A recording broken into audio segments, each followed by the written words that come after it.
Assalamualaikum kepada pensyarah Puan Norawati binti Muhammad Dawam. Nama saya Hafiz Zulkarnain dan nombor matrik saya 17DDT21F1012.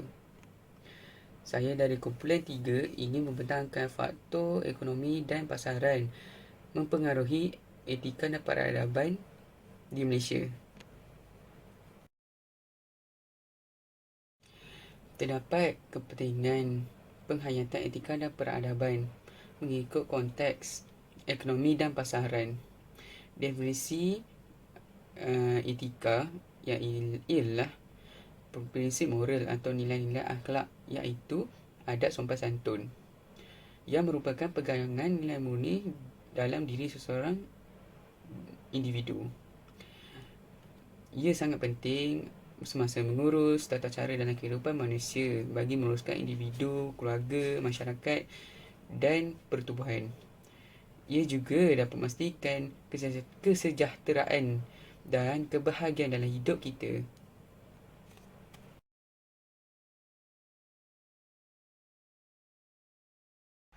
Manakala dari segi definisi peradaban ialah sering berkait dengan budi pekerti, kesusilaan, kesusasteraan dan sesuatu berkait dengan budaya. Malah, pencapaian tamadun juga berasaskan kemajuan agama dan kerohanian. Dari segi istilah merujuk kepada masyarakat yang kompleks.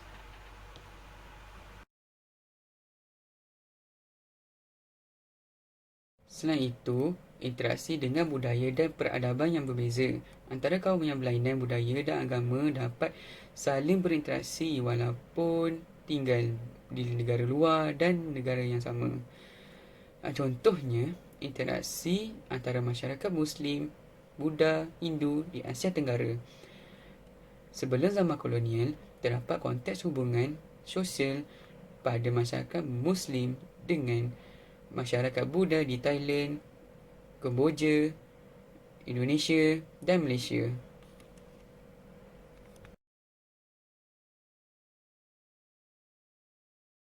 Seterusnya, konsep etika merupakan asas pergerakan tingkah laku manusia dan setiap masyarakat mempunyai etika.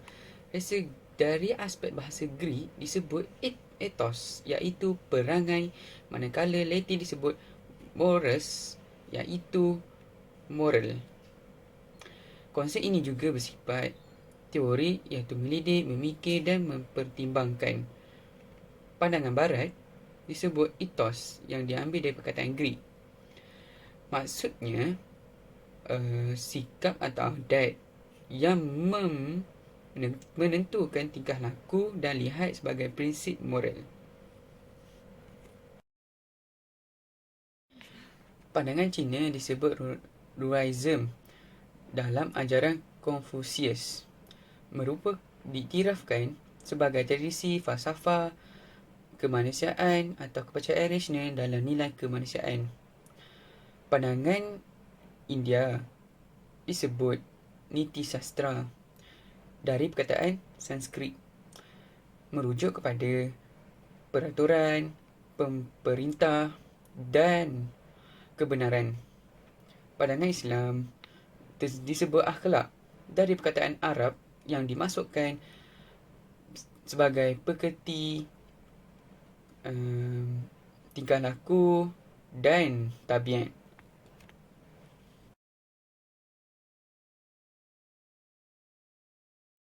Solomon pernah mengatakan pada tahun 1996, iaitu sebahagian daripada falsafah berkaitan kehidupan baik, menjadi orang baik, melakukan perkara yang betul, dapat bergaul dengan orang lain dan berkehendak perkara yang betul dalam hidup. Sidi Ghazalba pula pada tahun 1973, iaitu ilmu yang membincangkan teori tingkah laku manusia dipandang dari sudut baik dan buruk yang dapat ditentukan oleh akal manusia.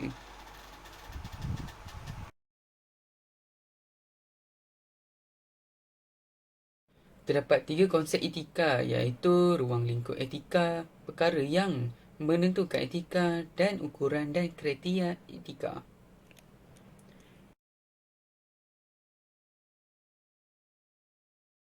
Sementara itu, terdapat 4 pembahagian etika, iaitu etika keagamaan, etika rasional, etika profesional dan etika perniagaan.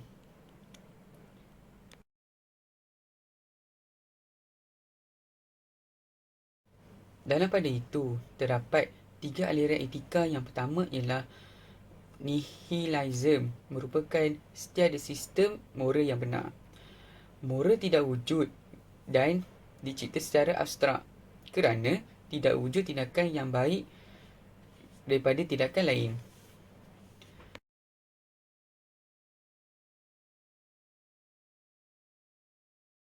Kedua, kerelatifan moral. Etika dan kepercayaan adalah relatif pada individu atau kumpulan pendukungnya, iaitu tiada kebenaran atau kesalahan secara mutlak. Ketiga, teori pemetaan Tuhan merupakan rangkaian pemerintah moral dalam agama, membebaskan manusia dari dosa yang hanya memiliki merohani dan keadilan sosial yang baik. Akhir sekali, kepentingan etika merujuk rajah ini terdapat 3 jenis, iaitu fitrah, keamanan dan kelangsungan tamadun dunia. Terima kasih dari saya, Afif. Ketiga, teori pemetaan Tuhan merupakan rangkaian pemerintah moral dalam agama, membebaskan manusia dari dosa yang hanya memiliki merohani dan keadilan sosial yang baik.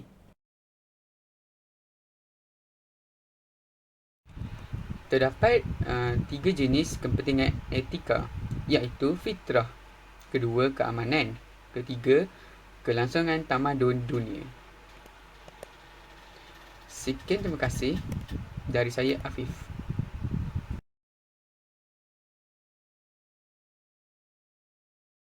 Assalamualaikum warahmatullahi wabarakatuh. Nama saya Nur Izzah Alia binti Muhammad Razif. Kali ini saya akan membutangkan tentang 2 faktor ekonomi dan pasaran yang mempengaruhi pembinaan etika dan peradaban di Malaysia. Faktor yang saya ambil adalah pertumbuhan sektoral dan reformasi yang kukuh dan peningkatan inovasi dan penerimaan teknologi. Faktor pertumbuhan sektoral dan reformasi yang kukuh bagi kepada 3 bahagian, iaitu pertumbuhan sektoral melalui peningkatan produktiviti semakin meningkat. Pertumbuhan sektoral melalui peningkatan produktiviti bermaksud mempercepat transformasi sektor perkhidmatan, merancangkan semula sektor pembuatan serta membangunkan sektor pertanian yang moden dan produktif. Mempercepat transformasi sektor perkhidmatan bermaksud menjadi pemacu utama pertumbuhan ekonomi, berpandukan pelbagai pelan pembangunan subsektor perkhidmatan, membolehkan sektor perkhidmatan memaksimalkan persumbangan kepada pertumbuhan produktiviti dalam masyarakat dan mewujudkan lebih banyak pekerjaan bergaji tinggi.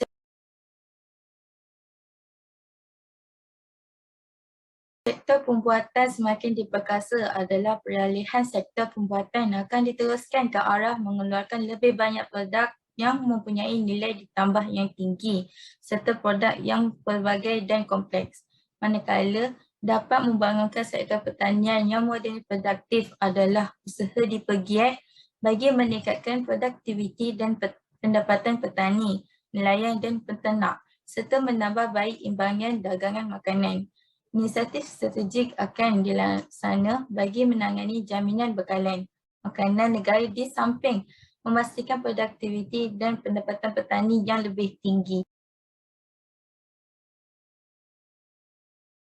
Pertumbuhan sektoral dan reformasi yang kukuh juga dapat meningkatkan kapasiti ekspor. Peningkatan kapasiti ekspor adalah usaha ditumpukan kepada peningkatan bilangan pengekspor dan meneroka pasaran baharu untuk memperkukuh kapasiti industri. Dan peningkatan kapasiti ekspor ini dapat ketersediaan ekspor PKS dipertingkat. PKS ni bermaksud perusahaan kecil dan sederhana. Penekanan diberi untuk meningkatkan keupayaan ekspor PKS tempatan, meneroka pasaran serantau baharu dan memulakan strategi penggalakan ekspor baharu. Kepatuhan pasaran antarabangsa ditingkatkan. Malaysia terus membangunkan standard halal yang menyeluruh berdasarkan prinsip syariah dan keperluan industri seperti kebersihan, sanitasi dan keselamatan di sepanjang rantaian bekalan.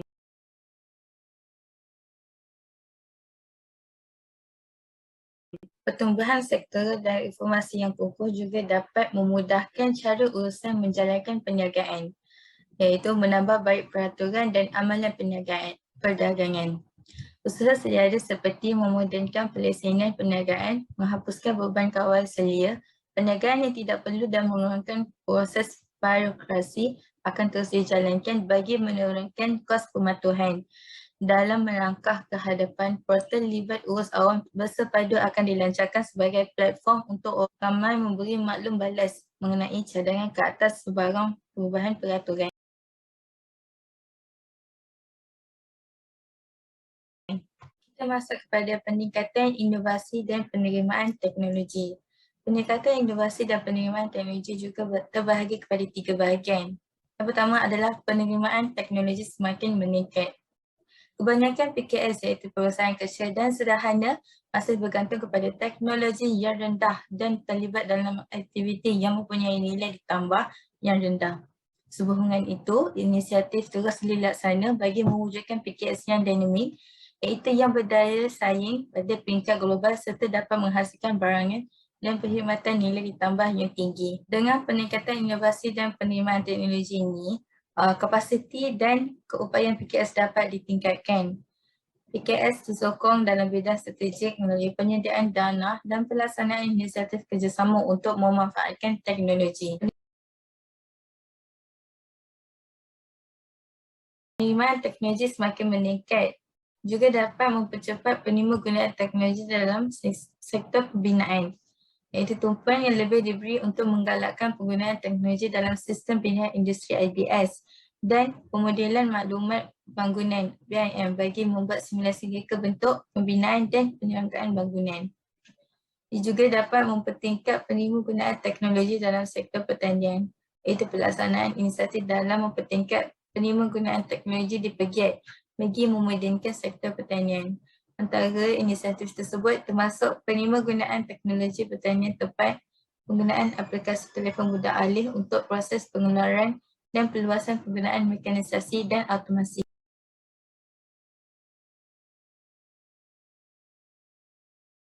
Peningkatan inovasi dan penerimaan teknologi juga dapat membuat penyelidikan dan inovasi yang sejajar. Usaha ditumpu untuk mengutamakan bidang sains, teknologi dan inovasi STI.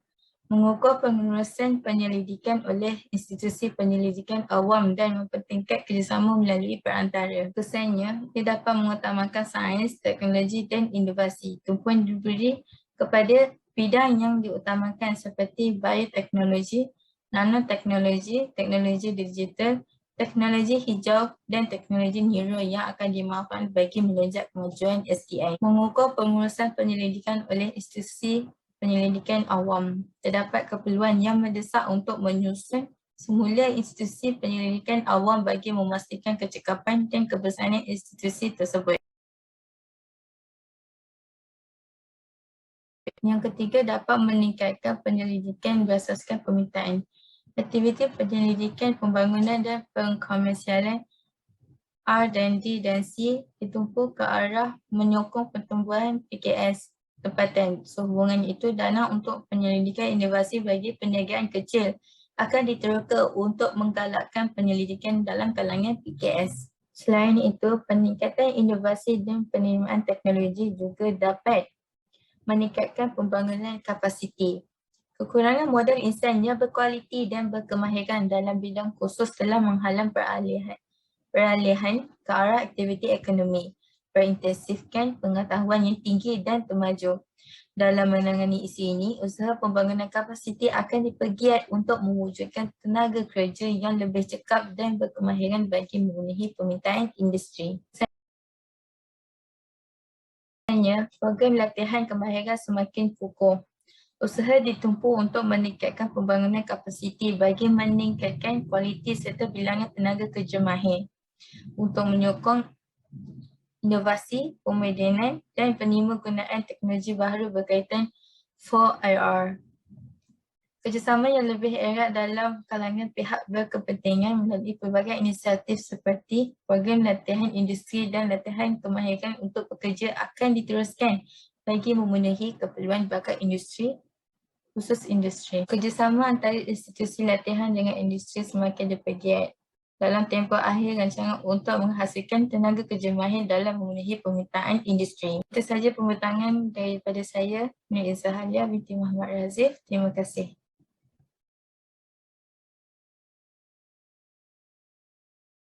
Hai, Assalamualaikum warahmatullahi wabarakatuh. Nama saya Nik Noliana Syakina binti Nino Azari. ID matrik saya 17D DT21F1004.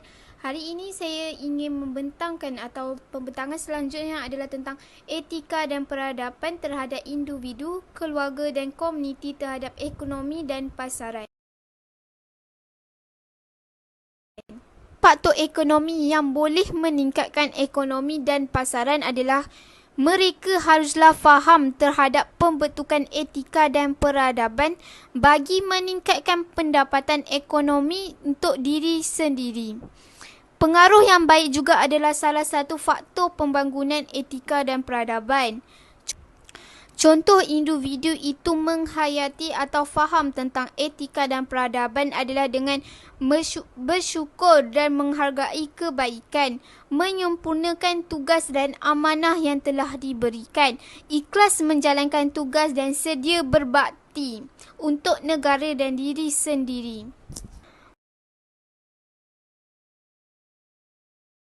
Bagi pengajaran pula, individu perlulah melahirkan sifat etika dan peradaban dalam diri agar dapat membantu pendapatan sendiri. Senang cerita kita katakan ekonomi individu berkembang. Individu juga perlulah menyumbang peningkatan kualiti hidup, meningkatkan kemahiran diri dan berusaha mengatasi masalah hidup. Itu adalah tentang faktor individu yang boleh kita ambil.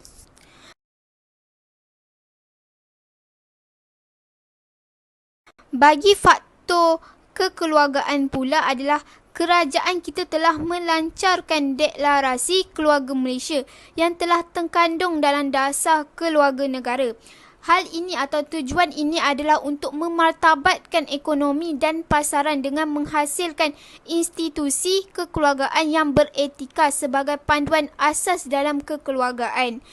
Selain itu, menyokong kerajaan dalam usaha meningkatkan teknologi dalam pasaran supaya meningkatkan kualiti kehidupan dan kesejahteraan kekeluargaan. Sebagai contoh kita boleh ambil adalah sedia berbakti kepada negara, sentiasa dedikasi, mempunyai disiplin dan amanah terhadap negara. Contohnya kita haruslah menjaga barang awam sendiri seperti tandas awam, perkhidmatan awam dan sebagainya. Pengajaran yang kita boleh pelajari adalah ibu bapa lah yang berperanan penting dalam ajar etika dan peradaban terhadap negara kepada anak-anak. Selain itu juga ibu bapa dapat melahirkan anak yang membanggakan negara. Ibu bapa juga dapat meningkatkan ekonomi dan pasaran negara apabila anak-anak ini berbakti kepada negara. Sebagai contohnya askar, peniaga yang niaga barang lokal dan masihkan ke negara luar.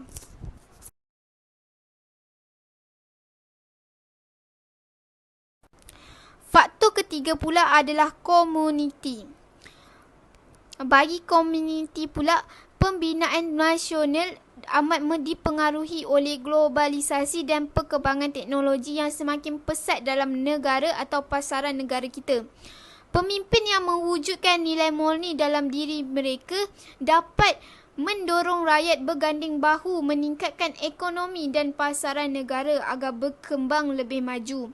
Pengajarannya, setiap komuniti perlulah menghayati keperluan masyarakat berbilang kaum tanpa mengira kaum Cina, India atau Melayu. Komuniti perlu bersama-sama meningkatkan pendapatan negara dengan cara memperbanyakkan bergandang di luar negara seperti China, Thailand. Sekali, komuniti juga harus menekan sifat sabar dan bertimbang rasa dalam diri mereka sendiri.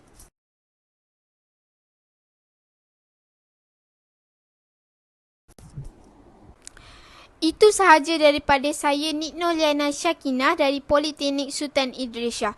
Jadi rumusan yang kita boleh pelajari adalah setiap seseorang atau semua orang haruslah mempunyai sifat etika dan peradaban, kerana etika dan peradaban inilah yang dapat meningkatkan cara kehidupan kita agar menjadi seseorang yang berbakti atau baik. Itu saja. Sekian, terima kasih.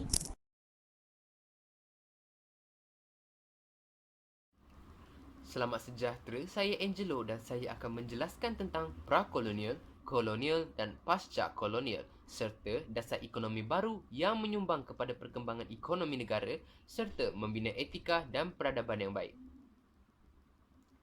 Terdapat banyak faktor yang mempengaruhi pembinaan etika dan peradaban di Malaysia. Salah satu contohnya adalah daripada segi ekonomi dan pasaran. Terdapat 3 tahap pembangunan ekonomi yang telah berlaku di Malaysia, iaitu bermula daripada era prakolonial, era kolonial dan era pasca-kolonial.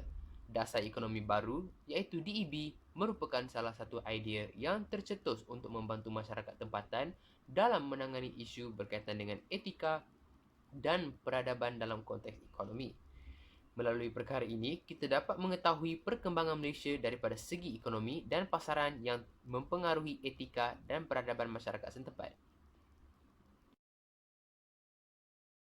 Prakolonial, masyarakat Melayu mengamalkan kegiatan ekonomi secara diri, iaitu kegiatan ekonomi masyarakat yang paling asas dan hanya cukup untuk menampung keperluan diri dan keluarga seperti bercucuk tanam dan bertani.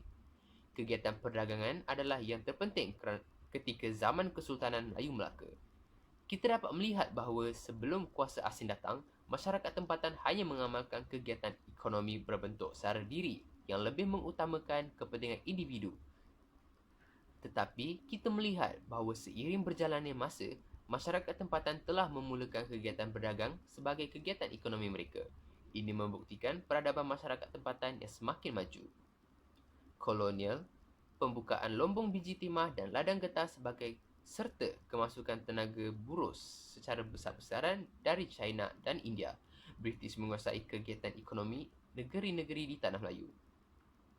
Dengan adanya kemasukan pekerja asing iaitu daripada China dan India atau mereka yang datang sebagai pedagang dan memutuskan untuk menetap, telah menunjukkan bahasa dan budaya yang baru kepada masyarakat setempat. Ini telah membawa kepada permulaan berbilang kaum di Malaysia dan menunjukkan toleransi di antara kaum. Pihak British pula menyumbang kepada kerajaan tempatan maupun badan politik lainnya tentang cara menguruskan negara, struktur pentadbiran dan pemerintahan negara. Perkara ini telah membantu dalam membangun negara Malaysia.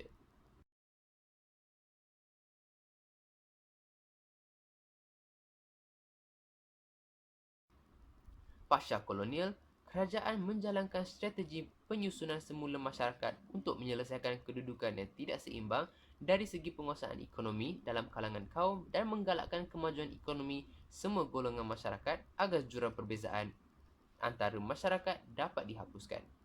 Perkembangan ekonomi di Malaysia amat penting kerana dapat mengurangkan jurang ekonomi antara kaum dan dapat memupuk perpaduan kaum, mewujudkan peluang pekerjaan dan menurunkan kadar kemiskinan serta meningkatkan taraf hidup kualiti rakyat.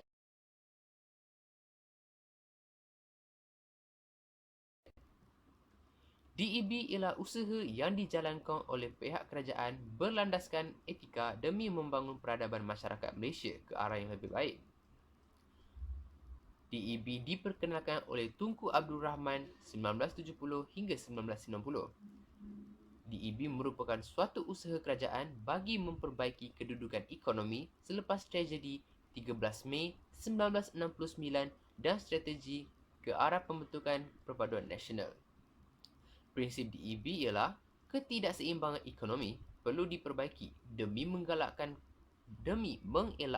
ketegangan dan konflik antara etnik dan seterusnya mengukuhkan perpaduan di antara masyarakat Malaysia.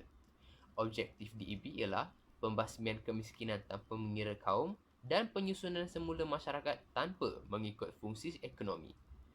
Strategi pembasmian kemiskinan ialah meningkatkan kualiti hidup golongan miskin dengan menyediakan perkhidmatan sosial, meningkatkan pendapatan dan produktiviti golongan miskin dengan pemberian bantuan modal, teknologi, pemasaran dan lain-lain. Membuka lebih banyak peluang pekerjaan bagi membolehkan mobiliti golongan miskin untuk keluar daripada sektor produktiviti rendah kepada sektor produktiviti yang tinggi.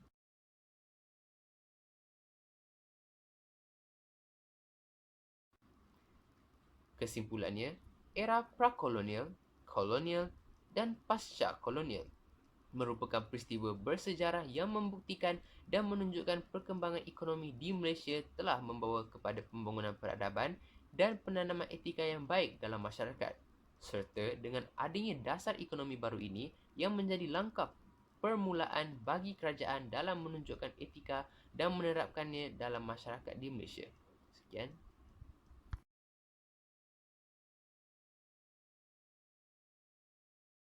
Assalamualaikum warahmatullahi wabarakatuh. Nama saya Yusra Azika. Pada hari ini, saya akan berkongsikan tentang kesan daripada etika dan peradaban pasaran di Malaysia.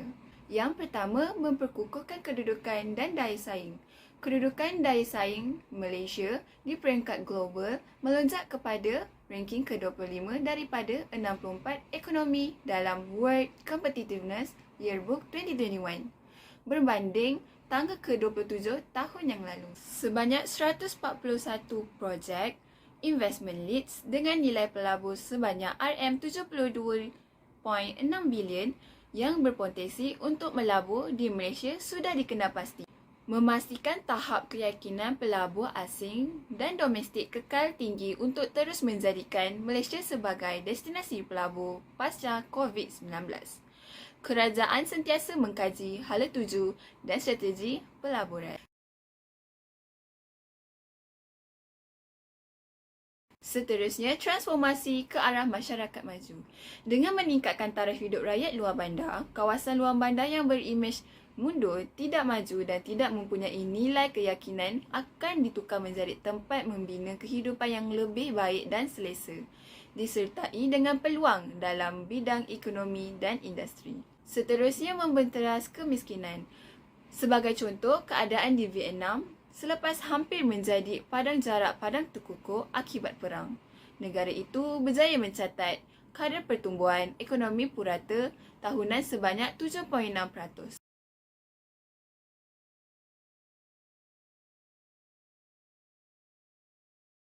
Seterusnya, menerapkan kepuasan pelanggan. Dengan memenuhi keperluan serta kemahuan rakyat tempatan, bidang pasaran kita akan semakin meningkat.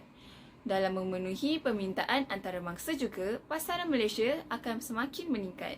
Seterusnya, melibatkan diri dalam hala tuju pembangunan Malaysia. Sebagai contoh, bela-bela kita sangat digalakkan untuk mengambil bahagian dalam PRU kerana dapat menentukan masa depan negara kita. Akhir sekali, mengambil kira etika nilai dan integriti seperti kejujuran dan ketulusan.